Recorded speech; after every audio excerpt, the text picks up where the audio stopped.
Hello, fellow chat! It's me, back at it again, except this time, I'm talking about my number one op, Miguel O'Hara. Now, before we start, this is all for fun. I'm pretty certain the movie actually touches on deeper themes than simply a grown Spider-Man beefing with a 15-year-old. But this is me just stating my dislike for him at face value. Now then, let's start.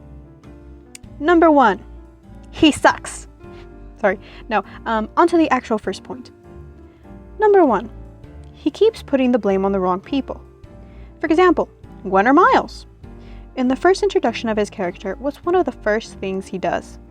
He blames Gwen and the OG gang for the whole multiversal mess. Firstly, there is only so much the group could have done in the moment. As smart as they all are, they were never the culprit for fiddling with that type of technology. And as far as we know, they hadn't even thought of ever trying to do so. Who was the actual sucker who started all this?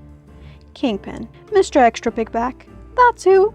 And does he ever imply or insinuate the man? Never. Now then, who's the person he pushes all his anger and fault to? Miles Morales, a 15-year-old Spider-Man that, just like the other Spider-Folk, never chose to become a Spider-Man. Now, did he maybe admire or find his original Peter cool? Yeah, most likely. I mean, he was a beloved figure there. An icon even.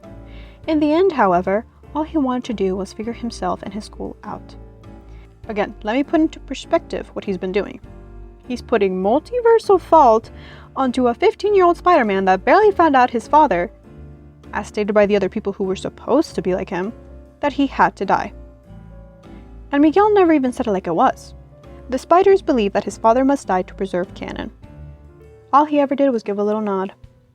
Now, I understand that as a Spider-Man, Miles is bound to face hardships, but he's getting hounded by a grown man who's tasked himself with the weight of the Spider Society and apparently the health of the multiverse. I'm just left aghast at the fact that this is how he handled the whole situation. Also, small side note, let's not forget he threw a table at Miles. I know he has spider reflexes, so he's more than equipped to handle it, but how is that not a red flag?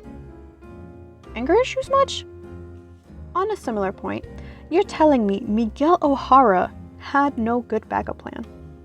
I feel like there could have been a better approach to the so-called issues of Miles Morales. Another thing to point out is that there's countless other smarty-pants Spider-Folk that I'm certain could have suggested a plan with a higher probability of success. Part number 3. Despite his whole structure being set up to protect canon events, he's accidentally throttling his own plans. Let me elaborate. The Spider Society is huge. It's not a small, tight-knit group he could monitor to heaven and back, though I don't doubt he tries. That being said, these people are making friendships, groups, heck, maybe even feelings. A good example of this being Hobie, Gwen, and Pap's friendship.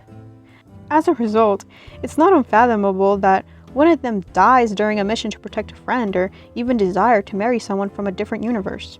Some of these things must end up breaking canon at some point. And who's the one who set the stage for this? None other than Miguel himself.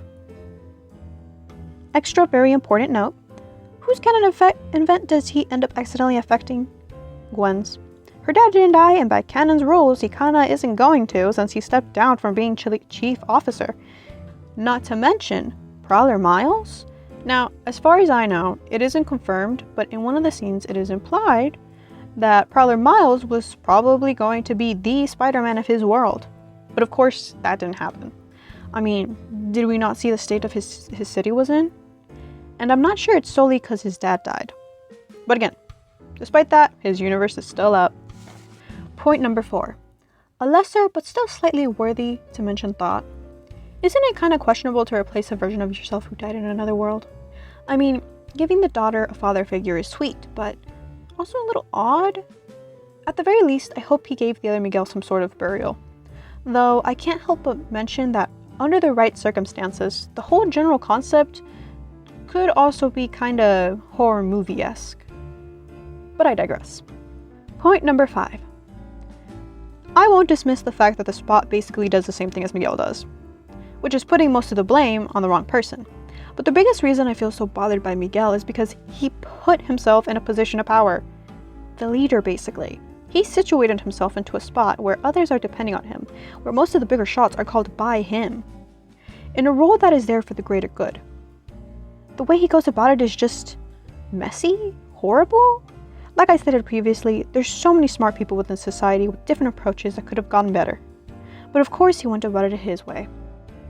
Point number 6. The final reason.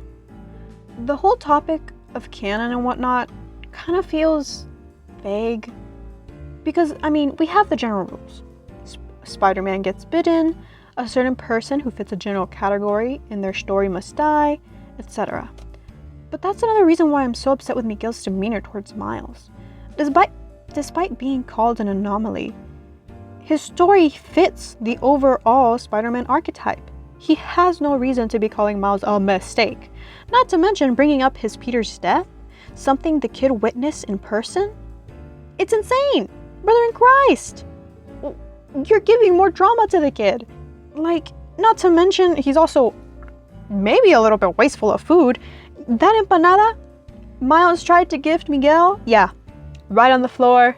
Not even a thought, just, hey, somebody else will clean it up, I guess. That's just wasteful.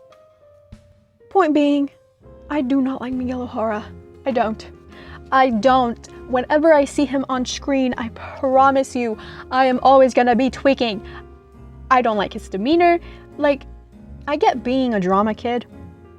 You know, got a flair for the dramatics, you know, you look a little moody, that's fine. I do not like him. I do not care.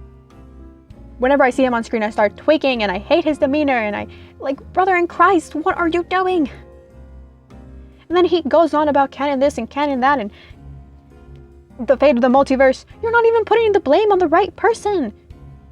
He's putting Miles at the center of all this as if he's the one who was fiddling with multiversal technology, as if he's the one who chose to be Spider-Man, as if he's the one, like, what are you talking about?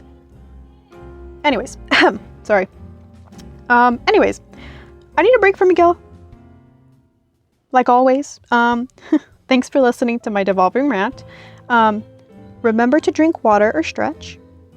Did I also mention that, I'm Hobie's #1 lover? Ha ha ha.